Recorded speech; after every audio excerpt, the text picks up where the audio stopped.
Hi, this is Tom from World Class Coaching with this week's animated drill. This is an activity that I call working in threes. So what we're doing here is we're going to work on turning and awareness at the same time while in groups of three. So if you can imagine however many players you have on your team, if you can divide them into groups of three, it works really well. If you need to have groups of four, you can have some different rotations happen. But ideally, you're working in groups of three. So we have one player in the middle, and we have one player on each end, and only one ball. The distance between players is going to vary based on age, but I find that between 8 and 10 yards is a good place to start, and then adjust from there. So what we have is fairly simple: passing into the middle, this player then turning and then playing in the other direction. Now, when they turn, we're working on different types of turns.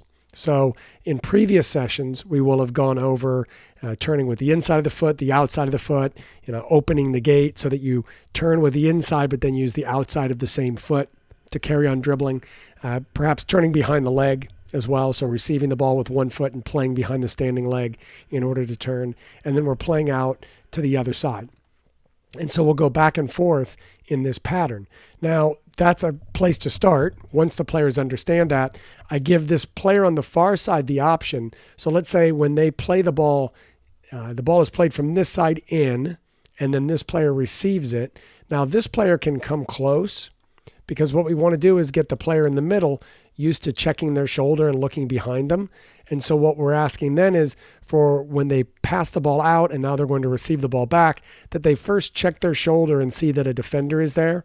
So they're going to receive this ball and play it back either with 2 touches or with 1 touch. 1 touch is ideal. If they check their shoulder, see the defender, and then they just play back the way they were facing with 1 touch. Do that 1 time, and now this player then opens back up again. Now when the ball is played in, and this player turns and passes out the other direction, this player has the option to come in the middle and pressure.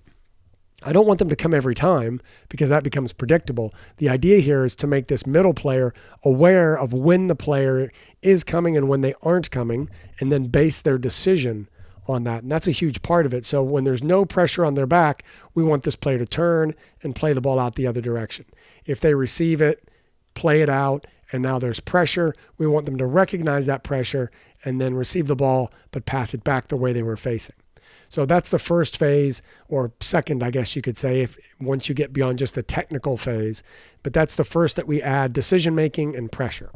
And now the next thing to do is to have this player, instead of just playing strictly with their back to pressure, I want this player to open up to one side or the other. So let's say the ball is on this side this time. And now each time I want the player to open up to the outside, I still want them checking their shoulder. So I still want them looking to see if this player is coming to pressure. If this player is coming to pressure, then they receive the ball and pass it back. This is an opportunity to talk about which foot you would use. If there's pressure coming, you'd want to step across that pressure and use the farthest foot to protect the ball and then play it back, ideally if you can. This player would want to pass the ball in away from the pressure as well. So kind of passing that player open, making sure that they give a pass that's not putting the attacking player under pressure. Now, if there's no pressure here, then we want this player to receive the ball on the back foot. We want them to then turn and pass the ball into the other player. Now, I want them to make a run across and open up on the other side.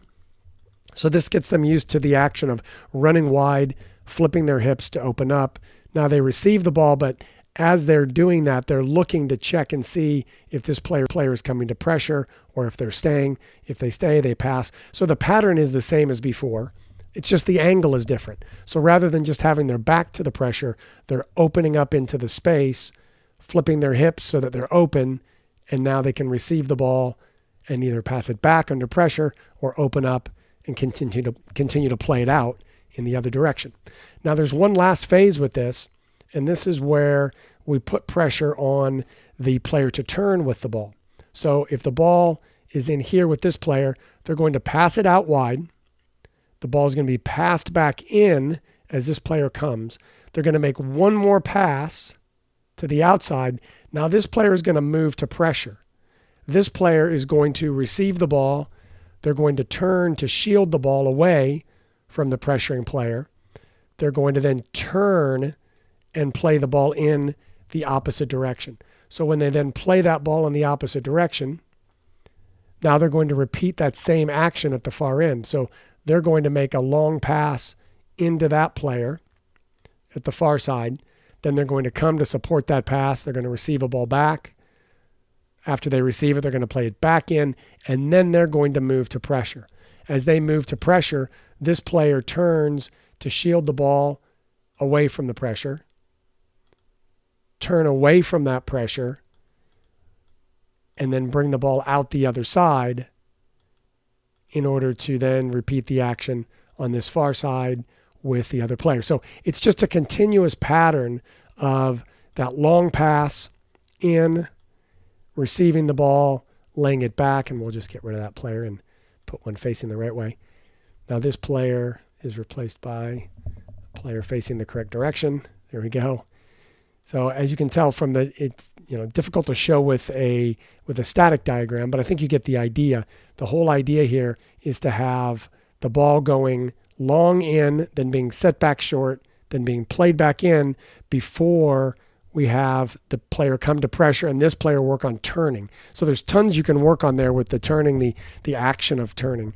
This is an activity I saw in the Tottenham Academy. It was done on a video and kind of made its way around the internet. So if you've seen that, it's the same pattern as that. But I thought it worked really well in this group of 3 activity because you can just progress from one thing to the next, where the player in the middle is having to read the pressure, and then to where we have active pressure coming from an outside player that is trying to touch the ball away from this player, and this player has to turn using their body, using their arms in order to protect the ball and turn. So that's just a good kind of multiple step progression that you can use with your teams on awareness and turning. So give that a try and let us know how it goes.